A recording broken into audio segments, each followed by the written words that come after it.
Good morning, everybody. So it is about 8 a.m.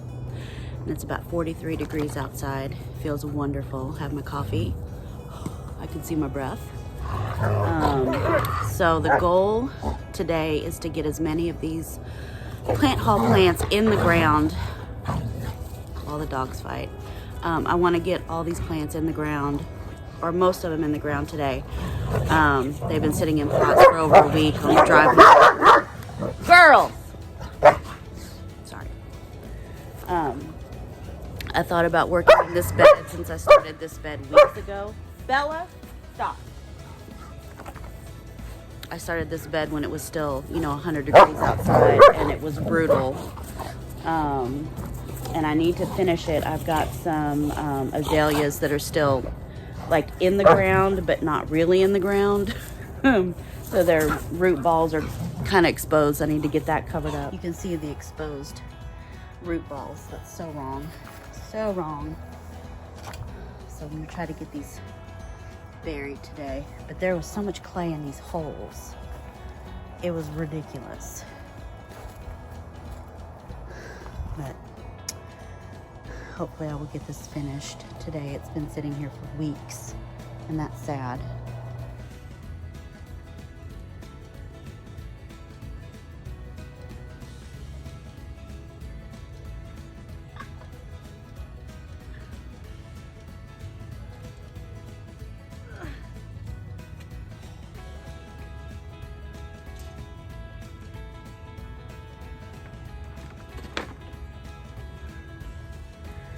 See that?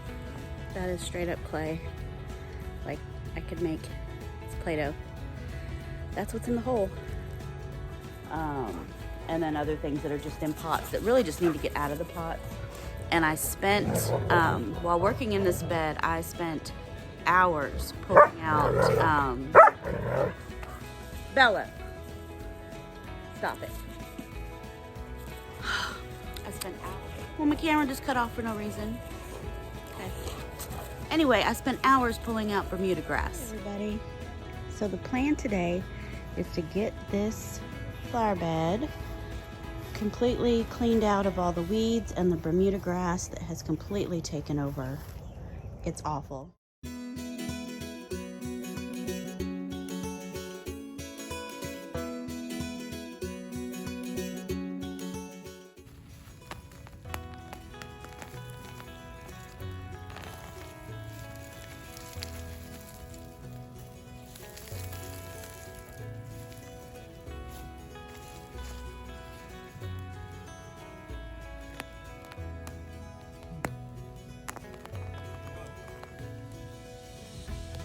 Hours and hours pulling out Bermuda grass. Then I ran into fire ants several times, like so many fire ants. I found that this pile of mulch right here is also an ant bed, so I had to treat it. Maybe they're gone now. Oh, no, there they are. Look at that insanity. They will eat you up. These fire ants really are out of control. If you live in an area that doesn't have fire ants, you are so lucky, and I'm so jealous. I mean, you can't walk barefoot around here. You can't lay down a blanket in the grass and have a nice day. They're just everywhere.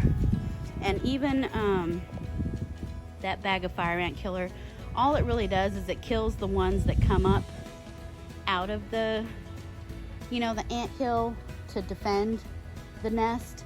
While deep down below, they're just moving the queen to another area. So all this mound killer does is move the mound somewhere else. And so constantly we're treating and moving and treating and moving and treating and moving, and it never gets rid of them. So that sucks. And then I just got so hot and sweaty that I quit, and I just haven't come back to it. So that is on the list for today. But I think just so I can feel more accomplished, like right away, I'm gonna start with this border here. I've got plants that move, girls.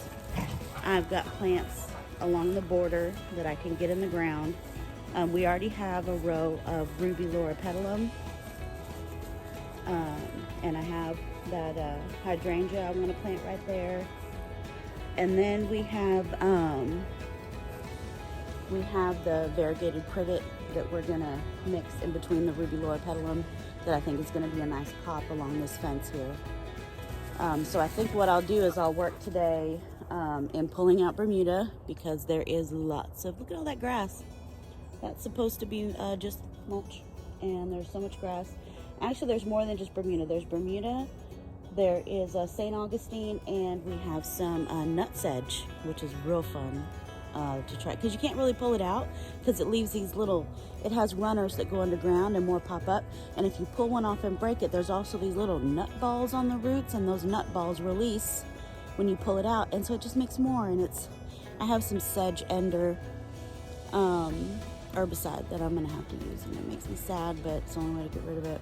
So anyway, so I'm gonna work on pulling out grass and getting these pots in the ground, and then I think I will feel like I've accomplished something before I go back over there and just stare at it, because let's go back over here for a second. Over here in this bed, I kind of have an idea of the stuff that's going around the perimeter, but because we made this bed so large, don't make your beds giant, because then you have to fill it with things. So the bed is so big that I'm okay like lining things around the perimeter, but it's like, you know, using lip liner on your lips. That's all I know how to do, is line things, and I'm confused as to what to put in the middle. So I have like a trio of white roses here, which I think would be nice, and then a ruby I don't remember what kind of loropetalum that is. It's one from Southern Living, could be purple diamond. But I thought about doing that because I have loropetalum on the other side of the house, you know, the same kind. And I kind of wanted to have similar elements in this bed, but I didn't want to be matchy-matchy with that bed. So that's what I'm looking at, but I guess while I'm planting this fence row here, I can be thinking about what I want to do over there, because this is just kind of lining up soldiers, so to speak. Hopefully the borders will evolve into something more. But right now I'm just lining up soldiers. So, and listening to the dogs, unless I put them in the house, because it's too early in the morning. Anyway. All right, well, I'm gonna get going. It's supposed to be a beautiful day. It's nice and cool outside right now. Get started.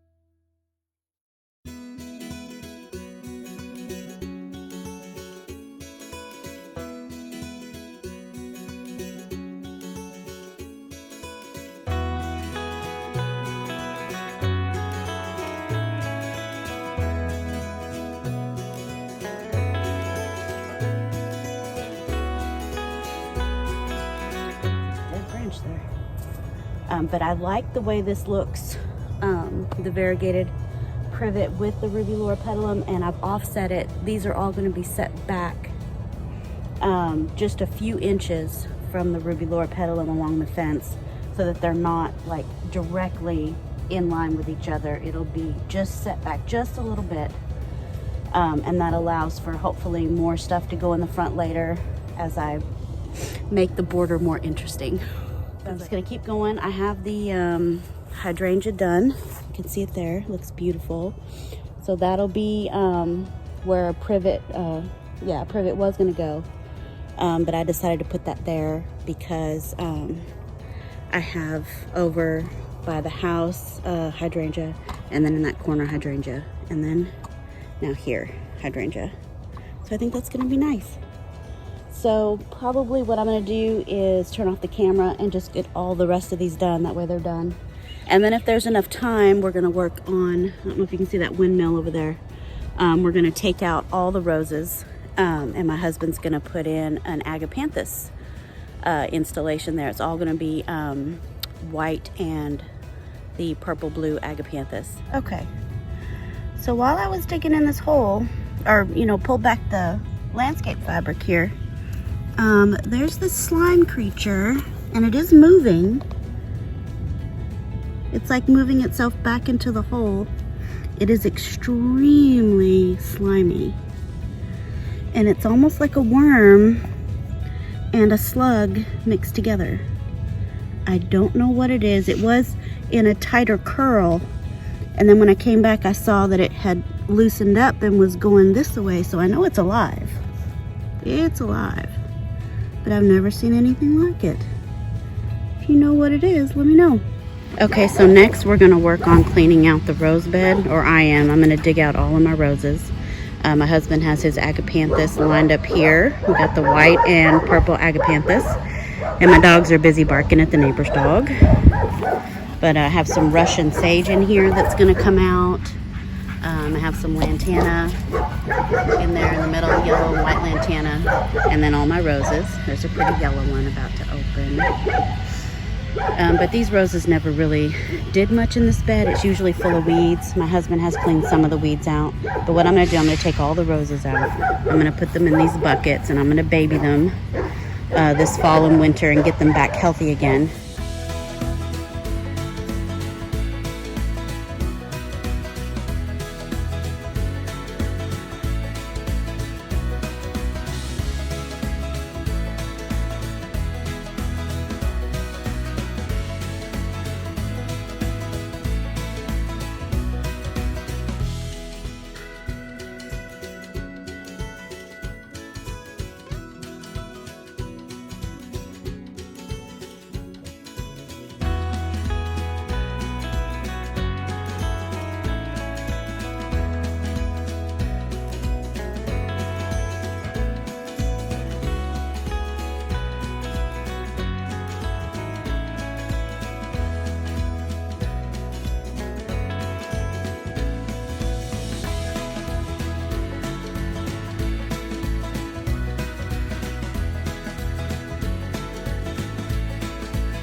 Okay, all the roses have been removed, and we're gonna leave that lantana in the center there.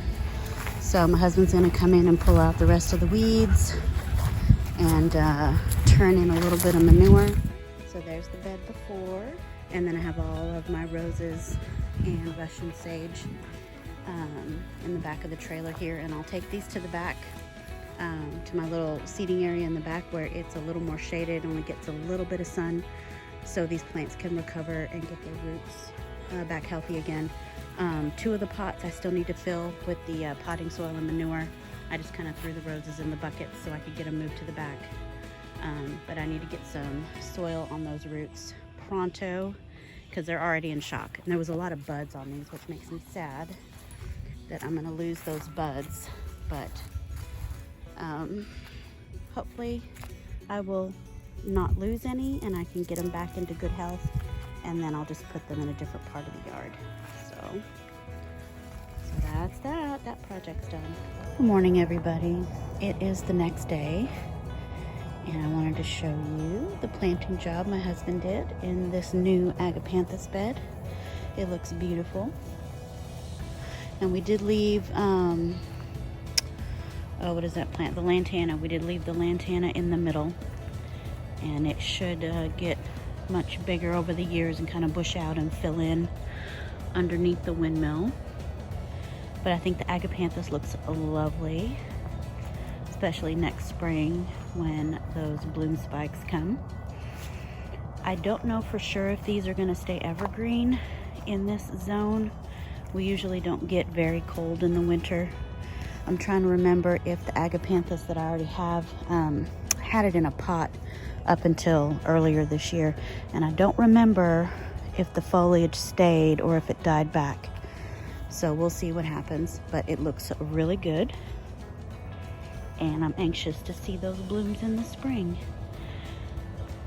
Now let me walk over and show you what I did along the fence border yesterday. Okay, yesterday I got everything out of pots except for this one loropetalum. I just petered out and couldn't go anymore. Also, I haven't done the grass yet. The grass is still in there. I tried to focus yesterday on getting the variegated privet in the ground, which it looks gorgeous. In between the loropetalum, there's the hydrangea, gorgeous. I really do love this ruby loropetalum. I like the two-tone effect, purple and the green, and then these sweet little fringe flowers. Very pretty. And then the variegated privet gets white flowers. They're kind of hard to see up against the variegation, but it's pretty. So, privet in between the loropetalum. All the privet that was in pots is planted, but we have a few more on the back fence row that I'm going to dig up and we're going to put here. So these right here, these are the new loropetalum in the ground, and it measured out perfect. These are 5 feet apart, and we got pretty much to the end of the row, so that worked out great. And then this is a pear tree, and I'm thinking about eventually putting the roses somewhere here. You can see I kind of edged out a little slice right there, but I think what I want to do after I take out this peach tree that's suffering and been suffering for 4 years now. You'd think it'd be bigger after 4 years. It's just not happy there. But I think I'm going to make a bigger, like, half moon here, dig out all that grass, and then mulch in this area and have my roses here. That's a Bartlett pear. Still haven't gotten any pears, but it's been there 4 years. Maybe now that I have my drip irrigation line, see that you can see that 1/2 inch supply line there, and I do have an emitter down at the base of that. Hopefully now that there's consistent water getting to it next summer, maybe it'll do something that little peach tree never did. That's gonna come out. And if I make this bed bigger, I think the roses would look pretty here in this corner, because this gets a lot of sun. So back here, that's where the chicken coop used to be, and the pen for the chickens. The chickens have gone to a good home. So happy for them. Here we have the large blue point junipers, and they're gonna go along the fence here. We have a new home that was placed right there with windows right there. So we have some larger junipers to plant here to kind of block those windows a little bit. We do have giant thuja arborvitaes, one here and one here, but they're gonna take forever to get. I know they're supposed to be fast growing, but they haven't really started like being fast at growing. So we got these large junipers here. This variegated privet, I will be digging this up today and putting it in the front where I was planting yesterday. And then this Miss Gigi Gerbing azalea is gonna go around the porch over there. And then this other juniper is gonna go here. And then probably this juniper is gonna go here. I will dig up this ruby loropetalum, which is doing quite well. We planted this about a year ago, and it's gotten really tall. That is probably 5 feet tall. But I'm gonna dig that up and put it on the front fence line. This privet we'll dig up and put on the front fence line.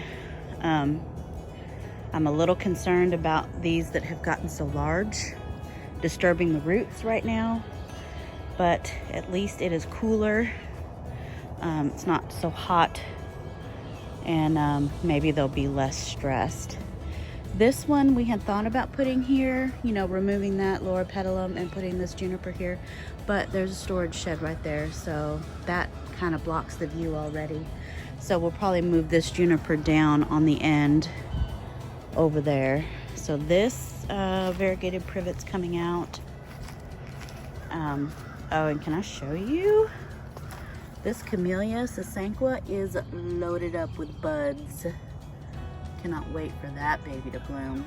This has white blooms. Gorgeous. Okay. Another one there. Beautiful. And then we have the smaller junipers that are gonna go down the fence here. This one is gonna replace an azalea. This is an encore azalea. Autumn moon? No. autumn lily, and it just did not get enough water this summer because I didn't come out here with the hose. You can see I have my drip tubing, my supply line set up. I haven't finished with the emitters, but I only did that a few weeks ago and it was just too late for this one. I mean, he's dead. So that's gonna come out, makes me sad. This variegated privet, we're gonna leave this one here because it's doing really well right here and there's nothing to block right now. Nobody lives on that particular lot. So that right there, I think the lot line ends right about where this privet is, and nobody's built on this lot yet. And it's doing so well, we're just gonna leave it. But anyway, there's room for a juniper there. There's another ruby loropetalum, and then this one I'm gonna dig up and put in the front. It doesn't quite get as much sun, and you can tell. It was about the same size as the other one when we bought them, and it just doesn't get as much sun. And you can tell the leaves, it's a little more scraggly. It's not quite as full. So that'll go to the front.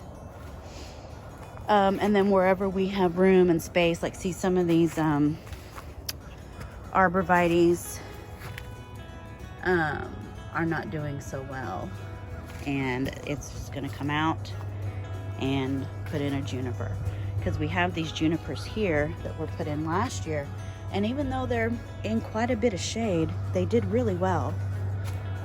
They're doing really well. So these, not so good. I think those are emerald arborvitaes, emerald green, and it's just a little too shady. But for some reason the junipers are doing fine, and they're even growing since last year. There's a lot of new growth on here. So happy we got water back here. My husband's awesome.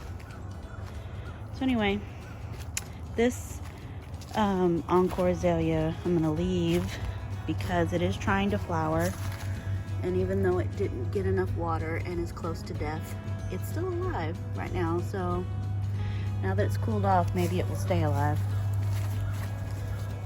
So that's the plan for day 2. We'll see what we actually get accomplished. Okay, change of plans for day 2. My husband had to go help his uncle with his front porch at his house. And the evergreens at the back are a little too large for me to dig holes and tackle by myself. So I am working on this bed here. I'm getting some things in the ground.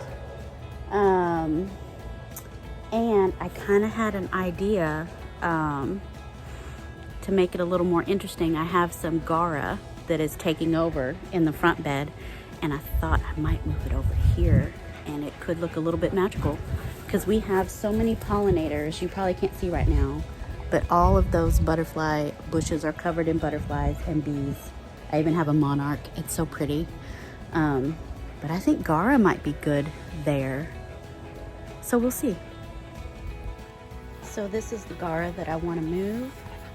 It looks really beautiful and magical, and I love the pink flowers with the Cuban gold Duranta, but it's killing out the Duranta. It's taken over, and the Duranta is getting all spotted and gross, and I think I've showed you this before in a previous video. It's just sandwiched in too much with the Duranta and then the Gara and then this Daruma loropetalum. It's just smushed. Everything is smushed together and can't breathe. So I think I'm gonna dig out a Gara and put it over here, and we'll just see how it looks. I think in between the azalea and the green, I think that's a green mound juniper. I'm just gonna stick some Gara in there, and maybe that'll look pretty.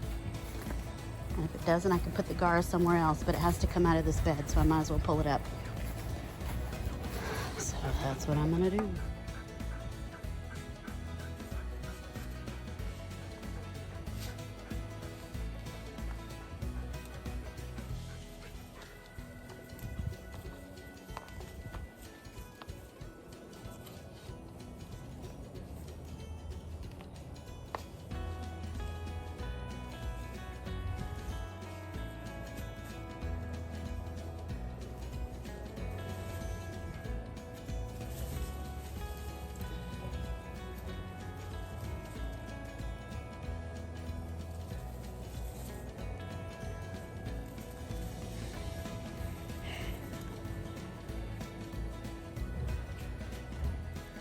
So I don't know if you remember from my second ever plant haul video, maybe it was the first one, I'm not sure.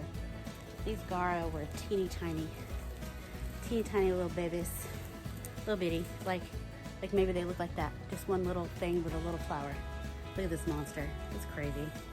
So I'm gonna stick this in the ground, but I'm not gonna cut it back just yet because I wanna get the effect of what it looks like full all the way around. And then because I have taken so much root mass off by digging this up, I will be cutting it back so that it won't be a stress because it doesn't have enough roots to support this much greenery. So let me get this in real quick.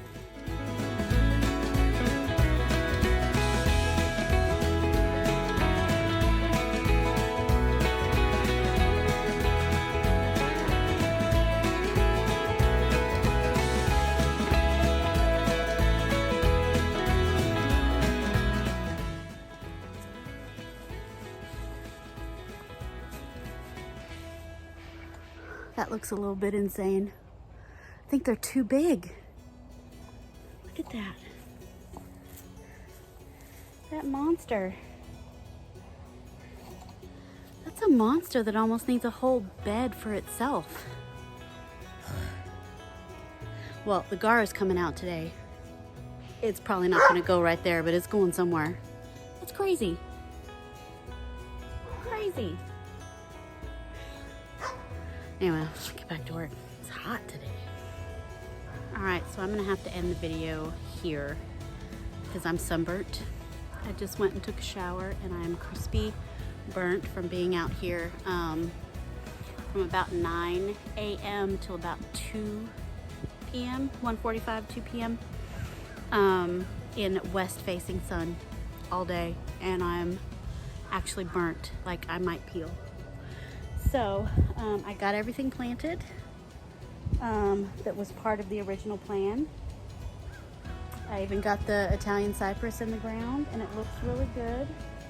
I have to figure out what I want to do in the middle still, but I've got to end the video at some point. I do have to work tomorrow and I need to clean my house because I don't like starting the work week with a dirty house, and it's filth, absolute filth, because we've been out here both Saturday and Sunday all day planting plants. And when you have a garden bed with fabric and mulch, it takes extra time and extra care to move the mulch back. Make sure you don't get any of the dirt like mixed in with the mulch, because you want to keep the dirt and the mulch separate, and you have to cut the fabric, and it takes hours. It's a pain in the butt, but I like the way everything looks. There's still a few things to get in the ground. We didn't get any of the large evergreens in the ground. My husband's still gone, so that'll probably have to be next weekend.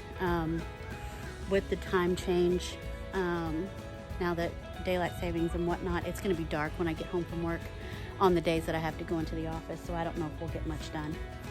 But this is already a super long video, and I'm sorry. I know all my videos are kind of long, but this looks great. And next video might be shorter, maybe. Okay, bye. So I wanted to show you all the Gulf fritillary caterpillars that are on this vine. Let me see if I can, without getting stung by a bee. I don't know if you can see, there's a glare on my end, but there are so many caterpillars. Hold on. I don't know if you can see all the caterpillars. There are so many. Yeah. Anyway, all the Gulf fritillary babies. So, that's that.